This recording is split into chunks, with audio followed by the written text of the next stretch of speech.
बारिश की उस काली रात में धारावी की झुग्गी में सीता माँ खून से लथपथ लेटी थीं।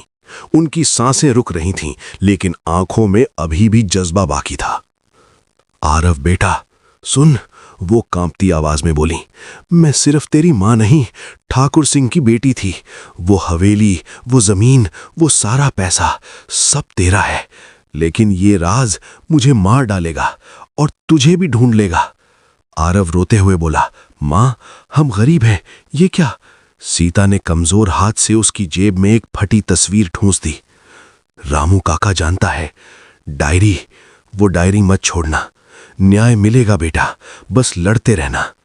तभी दरवाजा टूटा। काले कोट वाले आए, गोली चली। सीता की आखिरी चीख गूंजी, भाग आरव भाग। आरव बारिश में भागा। पीछे मुड़कर देखा तो मां की आंखें खुली थीं, जैसे कह रही हों, अब तू लड़। उस रात एक गरीब लड़के की जिंदगी बदल गई। एक ऐसा राज जागा जो अमीरों की हवेली हिला देगा। क्या वो राज कभी बाहर आएगा?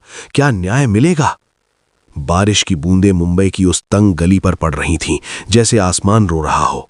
गली का नाम था भूल भुलैया, लेकिन जो भी एक बार यहां घुस जाता वो कभी भूल नहीं पाता। दीवारें काली पड़ चुकी थीं, कचरे के ढेरों से बदबू आ रही थी और बीच बीच में सड़क पर पानी की धाराएं बह रही थीं, जो हर तरफ फैलकर एक जाल सा बुन रही थीं। रात के 10 बज चुके थे, लेकिन गली में हलचल थम सी गई थी। सिर्फ एक छोटी सी झोपड़ी के बाहर एक पुरानी टॉर्च की रोशनी टिमटिमा रही थी। उस रोशनी में एक बूढ़ा आदमी बैठा था, जिसके चेहरे पर झुर्रियां इतनी गहरी थीं मानो सालों की पीड़ा ने उन्हें काट दिया हो। उसके नाम था रामू काका। 60 साल की उम्र, लेकिन पीठ झुकी हुई, आंखें धुंधली और हाथों में एक पुरानी डायरी पकड़े हुए। रामू काका की आंखों में एक अजीब सी चमक थी आज।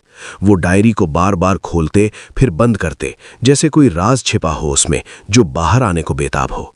बारिश तेज हो गई, एक बिजली कड़की और गली के दूसरे छोर से एक छाया सी दिखी। कोई आ रहा था। कदमों की आवाज पानी में चप चप कर रही थी। रामू काका ने सिर उठाया। कौन है? उनकी आवाज कांप रही थी, लेकिन जवाब ना आया। छाया करीब आती गई। अब साफ दिख रहा था, एक लड़का, उम्र होगी 20 के आसपास, गीले कपड़ों में लिपटा, चेहरे पर घाव के निशान और आंखों में डर। बारिश की उस काली रात में धारावी की झुग्गी में सीता मां खून से लथपथ लेटी थीं। उनकी सांसें रुक रही थीं, लेकिन आंखों में अभी भी जज्बा बाकी था। आरव बेटा सुन, वो कांपती आवाज में बोली। मैं सिर्फ तेरी मां नहीं, ठाकुर सिंह की बेटी थी। वो हवेली, वो जमीन, वो सारा पैसा सब तेरा है। लेकिन ये राज मुझे मार डालेगा और तुझे भी ढूंढ लेगा।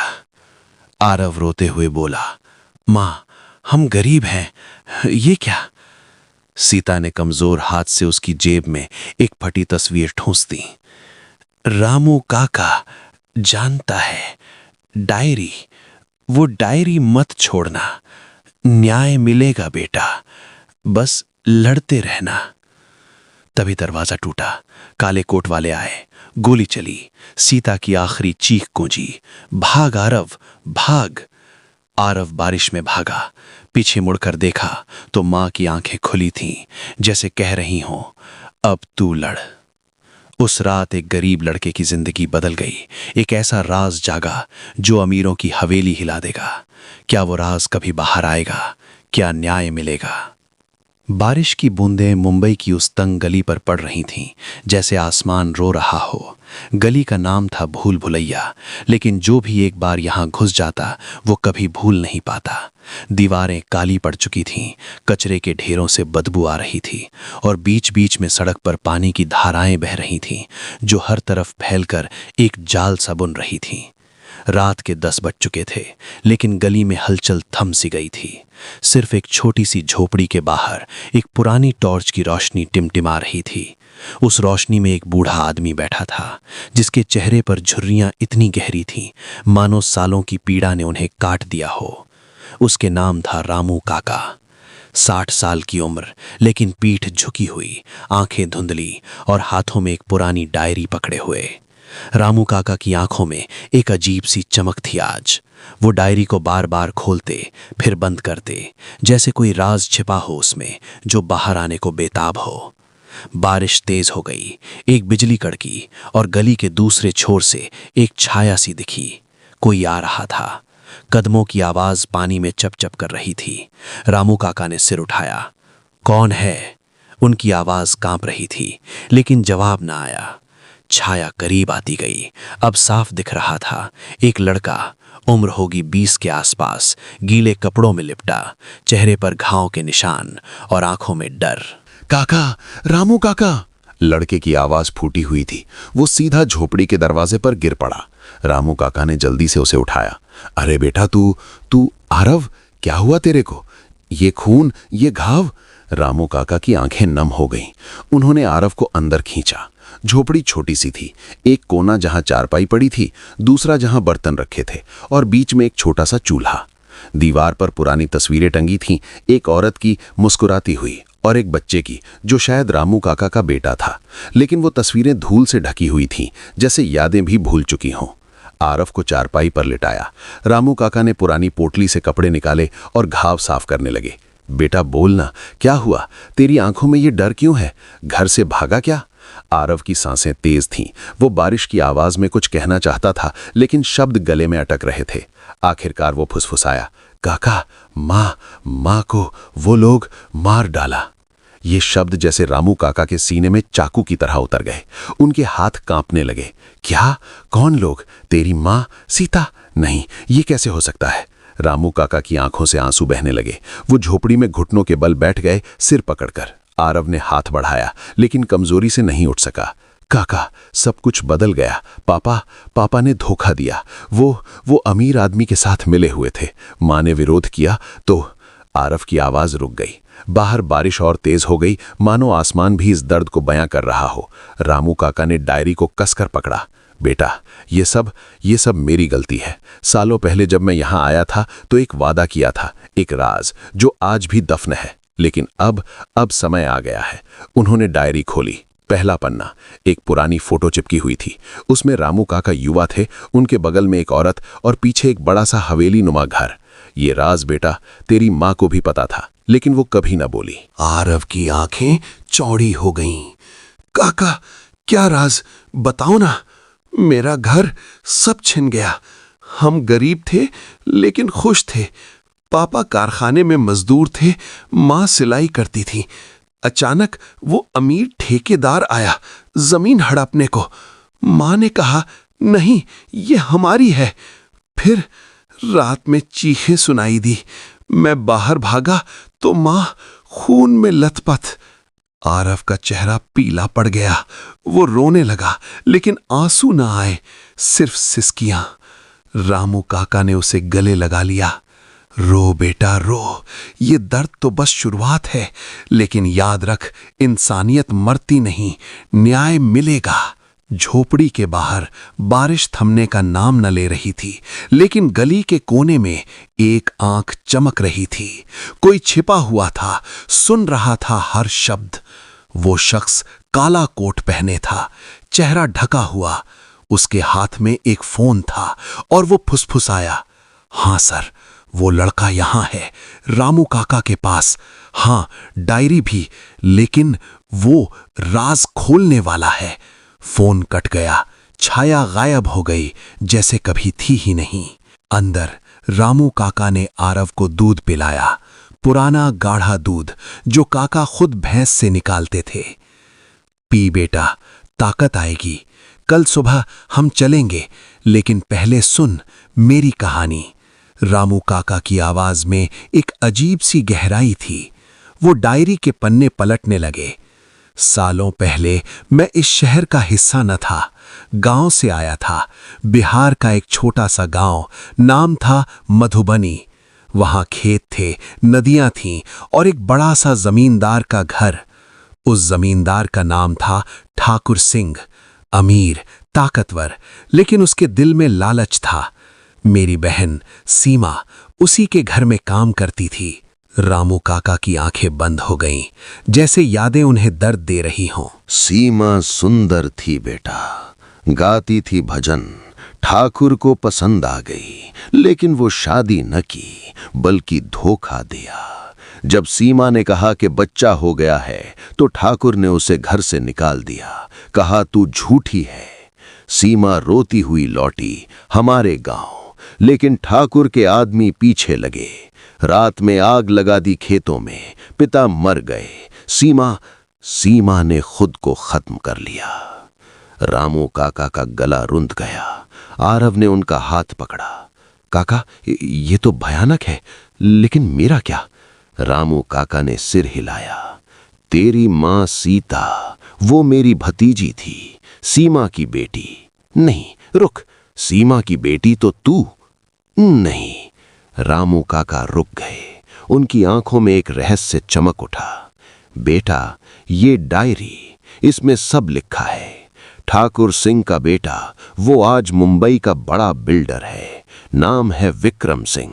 और तेरे पिता, वो ठाकुर का पुराना नौकर था, लेकिन राज ये है कि तेरी मां सीता, वो ठाकुर की पोती थी।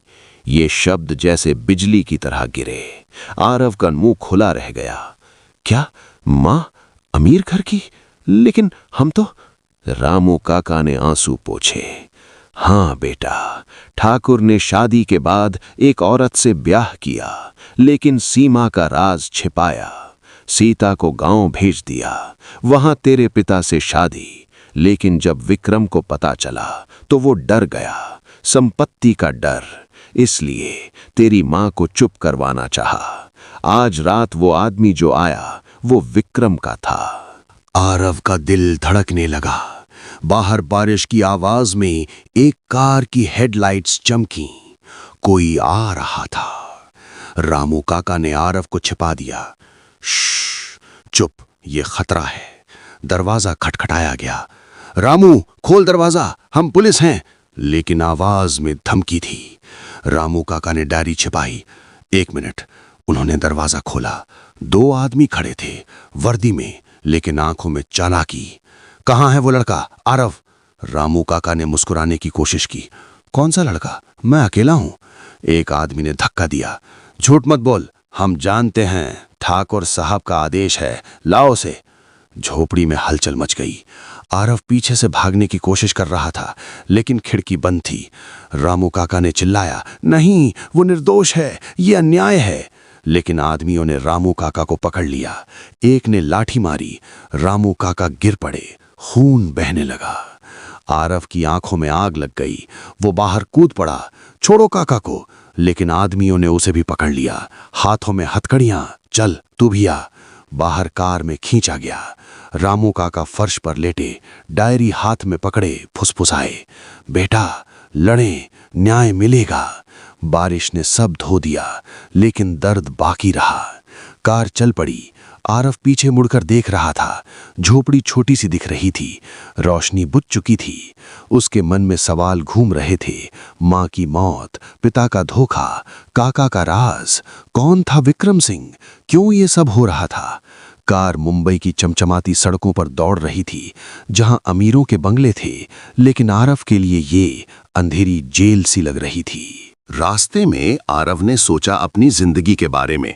वो गरीब परिवार से था, धारावी की झुग्गियों में बड़ा हुआ। पिता मजदूर, मां सिलाई। स्कूल जाना सपना था, लेकिन मजूरी करनी पड़ती। फिर एक दिन वो ठेकेदार आया, विक्रम सिंह, जमीन हड़पने को। मां ने विरोध किया, ये हमारी मिट्टी है, तुम्हारे पैसे से नहीं बिकेगी। रात में चीखें। आरव भागा, लेकिन देर हो चुकी। मां मरी हुई, पिता गायब, और अब ये। कार रुकी एक बड़ी से बंगले के बाहर। गेट खुला। अंदर एक आदमी खड़ा था, लंबा, गोरा, महंगे सूट में। विक्रम सिंह। उसकी आंखों में ठंडक। आ गया? अच्छा, अब बोल, वो डायरी कहां है? आरव ने थूक दिया। तुम्हें क्या? तुमने मेरी मां को मारा। विक्रम हंसा। मूर्ख, तेरी मां वो मेरी सौतेली बहन थी, लेकिन संपत्ति वो सब मेरी है। आरव चौंक गया। क्या? तो काका सही कह रहे थे? विक्रम ने सिर हिलाया। हाँ, लेकिन राज दफन रहना चाहिए। रामू, वो बूढ़ा, उसे खत्म कर दो। उसके आदमियों ने सिर हिलाया। आरव चिल्लाया, नहीं, तुम्हें न्याय मिलेगा, भगवान देख रहा है। लेकिन विक्रम ने उसे थप्पड़ मारा। भगवान? यहां तो मैं भगवान हूं। आरव को तहखाने में बंद कर दिया गया। अंधेरा, सिर्फ चूहों की आवाजें। उसी रात रामू काका की झोपड़ी में आग लग गई। पड़ोसी चिल्लाए, लेकिन देर हो चुकी। काका बाहर निकले, डायरी लपेटे। नहीं, सब जल गया, लेकिन डायरी सुरक्षित। वो गली से भागे, बारिश में, मन में एक ही ख्याल, आरव को बचाना, न्याय दिलाना। अंधेरा इतना गहरा था कि आरव को लग रहा था जैसे उसकी आंखें ही बंद हो गई हों। तहखाने की ठंडी हवा उसके घावों पर चाकू की तरह चल रही थी। हाथ पैर रस्सियों से बंधे हुए थे, जो पुरानी और सड़ी हुई लग रही थीं, लेकिन इतनी मजबूत कि कट नहीं रही थीं। दूर कहीं से पानी टपकने की आवाज आ रही थी, टप टप टप, जैसे कोई घड़ी समय गिन रही हो, मौत की घड़ी। आरव की सांसें तेज थीं, सीने में दर्द था, लेकिन उससे ज्यादा दर्द था मन में। मां की आखिरी चीख अभी भी कानों में गूंज रही थी, आरव भाग, बच जा बेटा। वो चीख अब भी उसके दिल को चीर रही थी। वो फुसफुसाया, मां, मैं बच नहीं पाया, लेकिन मैं लड़ूंगा। आंसू बहने लगे, गालों पर बहकर जमीन पर गिरे, ठंडी फर्श पर। यहां कोई रोशनी नहीं थी, सिर्फ एक छोटी सी खिड़की ऊपर, जहां से सड़क की हल्की सी आवाज आ रही थी, कारों की, लोगों की हंसी की। दुनिया बाहर जी रही थी और वो यहां मर रहा था। अचानक दरवाजा खुला।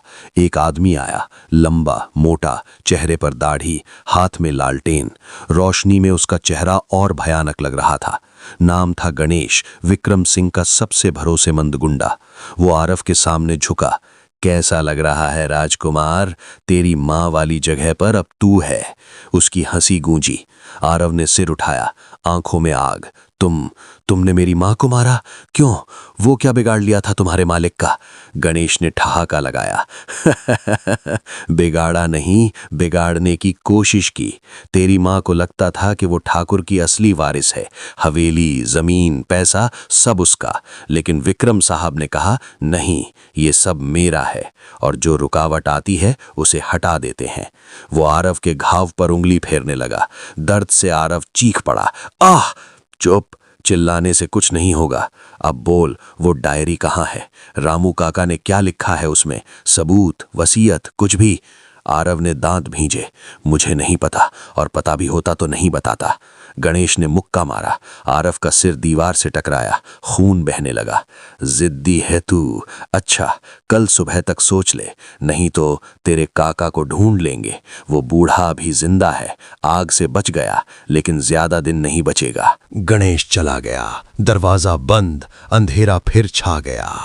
आरव रो पड़ा, काका, आप कहाँ हो? मुझे माफ कर दो, मैं कमजोर हूं। लेकिन मन में एक आवाज आई, मां की, बेटा कमजोर मत बन, इंसानियत तेरी ताकत है। वो याद आया, बचपन की, धारावी की गलियों में मां सिलाई मशीन पर बैठी रात भर जागकर कपड़े सिलती, पिता मजदूरी से थक कर आते लेकिन मुस्कुराते। सीता, आज भी 2 रोटी ज्यादा मिली, आरव के लिए दूध लाया हूं। छोटी सी खुशियां, लेकिन वो खुशियां किसी अमीर के लालच में खत्म हो गईं। उसी वक्त मुंबई की दूसरी तरफ एक पुरानी गली में रामू काका छिपे हुए थे, एक गरीब परिवार की झोपड़ी में। वो परिवार उन्हें जानता था, सालों से पड़ोसी। औरत का नाम था लक्ष्मी। उसने रामू काका को देखा तो आंसू छलक आए। काका, आप, ये क्या हाल हो गया? चेहरा सूजा हुआ, हाथ कटे हुए। रामू काका ने डायरी को सीने से लगाया। बेटी, आरव वो खतरे में है, विक्रम के लोगों ने पकड़ लिया, मुझे बचाना है उसे। लक्ष्मी ने चाय दी, पीजिए, ताकत आएगी। लेकिन काका, आप अकेले क्या करेंगे? पुलिस? रामू काका ने सिर हिलाया। पुलिस? वो विक्रम के जेब में है। न्याय की दुकान बंद हो गई है इस शहर में, लेकिन मेरे पास एक रास्ता है। उन्होंने डायरी खोली। अंदर एक पुराना कागज था, ठाकुर सिंह की वसीयत की कॉपी। ये देख, ठाकुर ने लिखा था, सीमा की संतान को सब कुछ। सीमा मेरी बहन थी, सीता उसकी बेटी, और आरव सीता का बेटा, वो असली वारिस है। लक्ष्मी चौंकी, तो आरव अमीर है? लेकिन वो तो... रामू काका ने आंसू पोंछे। हाँ बेटी, लेकिन अमीरी से पहले इंसानियत। विक्रम ने सब छीन लिया। अब वो डर रहा है कि डायरी बाहर आई तो सब बर्बाद। लक्ष्मी ने कहा, तो काका, हमें किसी वकील के पास जाना चाहिए या मीडिया? रामू काका मुस्कुराए। मीडिया? वो भी पैसे के आगे झुक जाता है, लेकिन एक दोस्त है पुराना, नाम है इंस्पेक्टर रघुवीर। वो ईमानदार है, लेकिन रिटायर हो चुके हैं, गांव में रहते हैं। रात गहरा रही थी। रामू काका ने फैसला किया, सुबह पहली ट्रेन से निकलूंगा, लेकिन पहले आरव को कोई संदेश पहुंचाना होगा। उन्होंने लक्ष्मी से एक पुराना मोबाइल मांगा, नंबर डायल किया। एक लड़की का, नाम था प्रिया, आरव की बचपन की दोस्त, धारावी में साथ खेलती थी। अब वो एक छोटे से एनजीओ में काम करती थी। फोन उठा। हेलो, रामू काका बोल रहा हूं, आरव खतरे में है। दूसरी तरफ सन्नाटा, फिर रोने की आवाज। काका, मैं जानती हूं, आज रात खबर आई, पुलिस ने कहा था कि आरव फरार है मर्डर केस में, लेकिन मैं जानती हूं वो निर्दोष है। रामू काका ने कहा, बेटी, वो विक्रम सिंह के तहखाने में है, मुझे मदद चाहिए, तू उसके लिए कुछ कर सकती है। प्रिया की आवाज कांप रही थी। काका, मैं कोशिश करूंगी, मेरे पास कुछ दोस्त है, एक जर्नलिस्ट, वो सच सामने ला सकता है, लेकिन खतरा है। रामू काका ने कहा, खतरा तो सबके लिए है, लेकिन अगर चुप रहे तो इंसानियत मर जाएगी। फोन कट गया। रामू काका ने डायरी बंद की, आंखें नम। सीमा, मैं वादा करता हूं, तेरी बेटी का बेटा मैं बचाऊंगा। इधर तहखाने में आरव बेहोश होने की कगार पर था, लेकिन अचानक एक आवाज आई बाहर से। कोई फुसफुसा रहा था। आरव, सुन रहे हो? आरव ने कान लगाए। कौन? आवाज फिर आई। मैं प्रिया हूं, बाहर से, मैंने रास्ता ढूंढ लिया, एक छोटी सी खिड़की है। आरव की आंखें चमक उठी। प्रिया, तू यहां कैसे? प्रिया ने कहा, बाद में बताऊंगी। सुन, मैंने एक प्लान बनाया है, लेकिन पहले ये ले। एक छोटा सा लोहे का टुकड़ा खिड़की से गिरा। इसे इस्तेमाल कर, रस्सियां काट, लेकिन चुपके से। सुबह तक मैं वापस आऊंगी, पुलिस के कुछ ईमानदार लोग हैं। आरव ने टुकड़ा पकड़ा, हाथ कांप रहे थे। प्रिया, थैंक यू, लेकिन खतरा है। प्रिया ने कहा, खतरा तो जिंदगी में है, लेकिन दोस्ती, वो खतरे से बड़ी है। प्रिया चली गई। आरव ने रस्सियां काटनी शुरू की। दर्द हो रहा था, खून बह रहा था, लेकिन मन में उम्मीद जागी। मां, देख रही हो, मैं हार नहीं मानूंगा। रस्सियां ढीली होने लगी, लेकिन तभी कदमों की आवाज। गणेश वापस आ रहा था। आरव ने जल्दी से टुकड़ा छिपाया। गणेश ने दरवाजा खोला। अब बोल, डायरी कहाँ है? आरव ने सिर झुकाया। मुझे नहीं पता। गणेश ने फिर मारा, लेकिन इस बार आरव ने कुछ नहीं कहा, सिर्फ मन ही मन प्रार्थना की, भगवान, बस एक मौका। बाहर बारिश फिर शुरू हो गई। मुंबई रो रही थी, लेकिन इस बार आंसुओं में उम्मीद भी थी। रामू काका ट्रेन स्टेशन की ओर चल पड़े, डायरी सीने में छिपाए, मन में एक ही ख्याल, न्याय। दूर विक्रम सिंह के बंगले में वो बैठा था, वाइन का ग्लास हाथ में। वो बूढ़ा भाग गया, लेकिन डायरी वो मिलेगी, और आरव वो मरेगा। लेकिन उसके मन में एक डर था, छोटा सा, लेकिन बढ़ता हुआ, क्योंकि सच कभी दबता नहीं। सुबह की पहली किरण मुंबई की उन ऊंची इमारतों के बीच से छनकर धारावी की गलियों तक पहुंची, लेकिन उस रोशनी में भी ठंडक थी। प्रिया की छोटी सी झोपड़ी में, जहां सिर्फ एक पतला पर्दा खिड़की की जगह था, वो बैठी थी। आंखें लाल, चेहरा सूजा हुआ, रात भर रोई थी। हाथ में एक पुरानी तस्वीर थी, आरव और प्रिया 10 साल की उम्र में धारावी के मैदान में कबड्डी खेलते हुए। दोनों हंस रहे थे। अब वो हंसी दूर की बात लग रही थी। प्रिया ने तस्वीर को सीने से लगाया। आरव तो कहाँ है? मैंने वादा किया था ना, कभी अकेला नहीं छोड़ूंगी। आंसू फिर बहने लगे। बाहर से आवाज आई, प्रिया दीदी। छोटा सा लड़का, नाम था छोटू, एनजीओ का बच्चा। दीदी, आज स्कूल जाना है? प्रिया ने मुस्कुराने की कोशिश की। हाँ छोटू, जा, लेकिन पहले एक काम है। उसने छोटू को पास बुलाया। तो जाकर रमेश भैया को बुला, कहना प्रिया दीदी बहुत जरूरी बात है। छोटू भागा। प्रिया ने अपना पुराना लैपटॉप खोला। स्क्रीन पर एक पुरानी न्यूज आर्टिकल खुला। मुंबई के बड़े बिल्डर विक्रम सिंह पर जमीन हड़पने का आरोप, लेकिन सबूत न मिलने से केस बंद। प्रिया की उंगलियां कांप रही थीं, तुम्हें बचाऊंगी आरव, चाहे कुछ भी हो जाए। वो एक मैसेज टाइप करने लगी, एक जर्नलिस्ट को। नाम था अनीश मेहरा। वो सालों से विक्रम सिंह के खिलाफ लिख रहा था, लेकिन हर बार धमकियां मिलती। फोन बजा, अनीश का। प्रिया, क्या हुआ इतनी सुबह? प्रिया की आवाज टूट रही थी। अनीश भाई, आरव वो पकड़ा गया है विक्रम के आदमियों ने, वो तय खाने में है। मैंने कल रात उसे देखा, मदद चाहिए। दूसरी तरफ सन्नाटा। फिर अनीश ने कहा, प्रिया, ये बहुत बड़ा खतरा है। विक्रम के पास पुलिस, पॉलिटिशियन सब हैं। अगर हम आगे बढ़े तो। प्रिया चिल्लाई। तो क्या, चुप बैठे? आरव मर जाएगा, उसकी मां मर चुकी है, उसका पूरा परिवार खत्म हो गया, और तुम कह रहे हो खतरा? अनीश ने लंबी सांस ली। ठीक है, मिलते हैं 1 घंटे में पुराने चाय वाले के पास। प्रिया ने फोन रखा। मन में एक तूफान था। वो उठी, बाल बांधे, एक पुरानी साड़ी पहनी जो मां ने दी थी। मां, आज तेरी बेटी लड़ने जा रही है। वो बाहर निकली। गलियां जाग रही थीं, लोग काम पर जा रहे थे, मजदूर, ठेले वाले, स्कूल जाने वाले बच्चे। लेकिन प्रिया की आंखों में सिर्फ एक चेहरा था, आरव का। इधर विक्रम सिंह के बंगले के तहखाने में आरव की हालत और खराब हो गई थी। रस्सियां कट चुकी थीं, लेकिन हाथ पैर सुन्न पड़ गए थे। वो कोने में बैठा था, घुटनों को सीने से लगाए। दर्द इतना था कि सांस लेना भी मुश्किल। लेकिन मन में प्रिया की आवाज गूंज रही थी, सुबह तक मैं वापस आऊंगी। वो इंतजार कर रहा था। तभी दरवाजा खुला। इस बार गणेश नहीं, बल्कि विक्रम सिंह खुद आया। महंगा सूट, चमचमाती घड़ी, लेकिन आंखों में ठंडक। वो आरव के सामने बैठ गया। तो राजकुमार जाग गया? विक्रम की आवाज में व्यंग था। आरव ने सिर उठाया। तुम मुझे मार दोगे, लेकिन सच नहीं मरेगा। विक्रम हंसा। सच? क्या सच? कि तेरी मां मेरी सौतेली बहन थी, कि ठाकुर सिंह ने वसीयत में उसे सब कुछ दिया? हाँ, वो सच है। लेकिन सच को दबाया जा सकता है, पैसों से, ताकत से। वो आरव के करीब आया। बोल, डायरी कहाँ है? रामू काका भाग गया है, लेकिन वो ज्यादा दूर नहीं जाएगा। मेरे लोग ढूंढ रहे हैं। आरव ने थूक दिया। तुम्हें कभी नहीं मिलेगी, और मिल भी गई तो क्या? तुम्हारी सारी कमाई खून से सनी है। विक्रम का चेहरा लाल हो गया।